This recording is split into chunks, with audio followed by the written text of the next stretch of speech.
नमस्कार दोस्तों, मैं राकेश वर्मा आप सभी का स्वागत करता हूं आपके अपने परिवार एसएन गुरुकुल पर। साथियों, यह सर्वविदित है कि जब से नियोजन इकाइयों के द्वारा बिहार में नियोजित शिक्षक शिक्षिकाएं आए हैं, तब से उन पर अयोग्यता, बुद्धिहीनता, विवेकहीनता, अकुशलता, अकर्तव्यनिष्ठता, आलस और कामचोर जैसे उपमा से उन्हें उपमानित किया जाता रहा है, जिससे यह अप्रत्यक्ष रूप से कहा जा सकता है कि उन्हें अपमानित किया जाता रहा है।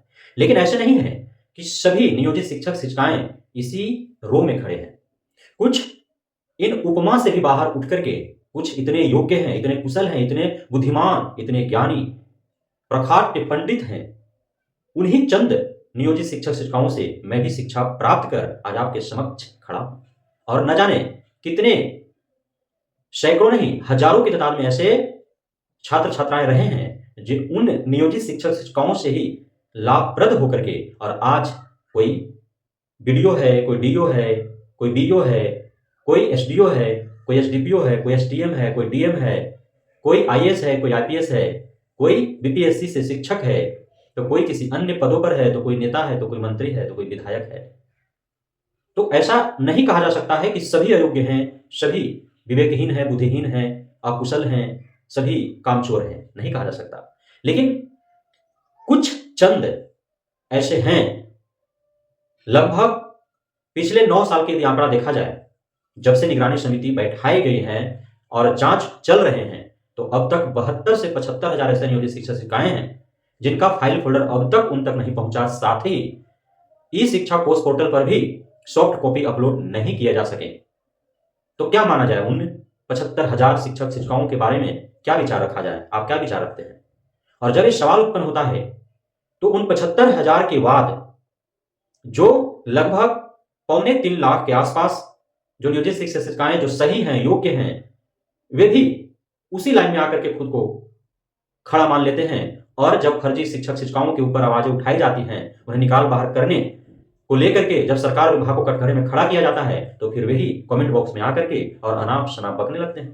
तो आपको क्यों चिढ़ हो रहा है? जब आप सही हैं, जब आप योग्य हैं, जब बुद्धिमान हैं, कुशल हैं, जब आप कर्तव्यनिष्ठ हैं, लगनशील, मेहनतकश हैं, तो आपको क्यों हो रहा है इस प्रकार की तकलीफ? आपको नहीं कहा जा रहा है, आपकी प्रशंसा की गाथें गा जा रहे हैं। आप पे हमें गर्व है कि आप जैसे ही शिक्षकों से हमने भी ज्ञान प्राप्त किया है। लेकिन फर्जी शिक्षकों को तो निकाल बाहर करना ही चाहिए, क्योंकि वे वर्षों से बिहार के शैक्षणिक पिछड़ेपन का जो धब्बा है उसको और दागदार और गहरा करते जा रहे हैं। आज उन्हीं के वजह से वर्षों से लगातार बिहार पूरे भारत भर में सबसे शैक्षणिक रूप से सबसे पिछड़ा हुआ राज्य के रूप में अपना स्थान निरंतर बनाए रखा है। और आज उन्हीं और वैसे ही शिक्षकों का देन है कि 8वां 9वां में जब बच्चा चला जाता है, फिर उसे शुद्ध हिंदी नहीं पढ़ने आता है, न उसे 20 तक टेबल याद रहता है, और न ही वह सही से जोड़ घटाव गुना भाग भी कर पाता है, और अंततः वह 10वीं के बोर्ड में जाकर के फेल हो जाता है। तो आपने देखा किस प्रकार से शिक्षा विभाग और बिहार सरकार इन फर्जी शिक्षकों पर नकेल कसने के लिए बारंबार कई प्रकार के हथकंडे अपनाते रहा। पहले निगरानी समिति बनाई गई, उससे भी नहीं हुआ, फिर इस शिक्षा कोर्स पोर्टल लाया गया, उससे भी नहीं हुआ, तो अब सक्षमता परीक्षा लिए जाने की योजना बना दी गई। और सक्षमता परीक्षा का प्रथम फेज में ही सैकड़ों शिक्षक शिक्षिकाएं पकड़े गए, जिस पर विभाग और सरकार को संदेह था कि वे फर्जी हो सकते हैं। और बहुत कम संख्या में आवेदन हुए थे, क्योंकि आप सभी को ज्ञात है कि किस प्रकार से विरोध हो रहे थे। लगातार क्षमता परीक्षा का पूर्ण बहिष्कार किया जा रहा था, और उस पूर्ण बहिष्कार का हम भी समर्थक आंशिक रूप से इस मामले में थे कि कुछ चंद फर्जी अयोग्य शिक्षकों की वजह से जो हमारे प्रौढ़ बुजुर्ग शिक्षक शिक्षिकाएं, गार्जियन गण, अभिभावक गण, गुरुजन हैं, उन्हें भी तकलीफें उठानी पड़ रही है।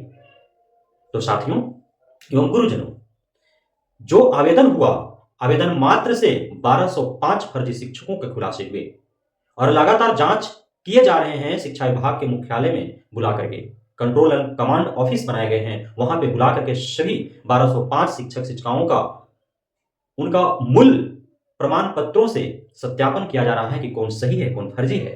और आपको आश्चर्य होगा कि मात्र अब तक 50 ही शिक्षक शिक्षिकाएं वहां तक पहुंच पाए हैं। तो क्या अन्य सभी फर्जी हैं? क्यों नहीं पहुंच पाए अब तक?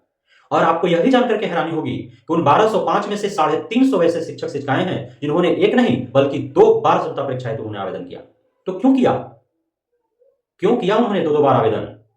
फिर भी संदेह के घेरे में है इसको लेकर के भी। अब शिक्षा विभाग यह ठान चुकी है, उन्होंने एक डेडलाइन जारी कर दिया है कि यदि 21 मार्च तक ये 1205 शिक्षक शिक्षिकाएं कमांड एंड कंट्रोल यूनिट जो बनाई गई है शिक्षा विभाग का, यदि वहां तक फिजिकली नहीं पहुंचे फेस टू फेस अपने सारे ओरिजिनल डॉक्यूमेंट्स के साथ, तो उन पे एफआईआर दर्ज कर कार्रवाइयां होंगी।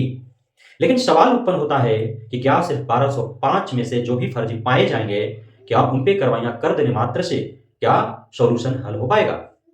क्या ये समस्याएं समाधान हो पाएंगे? क्यों नहीं? उन पे कार्रवाइयां होनी चाहिए जिनके मदद से ये शिक्षक शिक्षिकाएं वर्षों से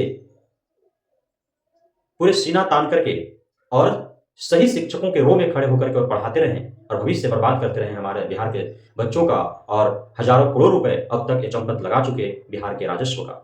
क्यों नहीं उन पर कार्रवाई होना चाहिए? क्यों उन नियोजन इकाइयों पर कार्रवाई नहीं होना चाहिए? क्यों उन मुखिया या अन्य जनप्रतिनिधियों पर कार्रवाई होनी चाहिए? क्यों नहीं इसमें संलिप्त जितने भी बिचौलिए हैं, दलाल हैं, सेटर हैं, उन पर कार्रवाई होनी चाहिए?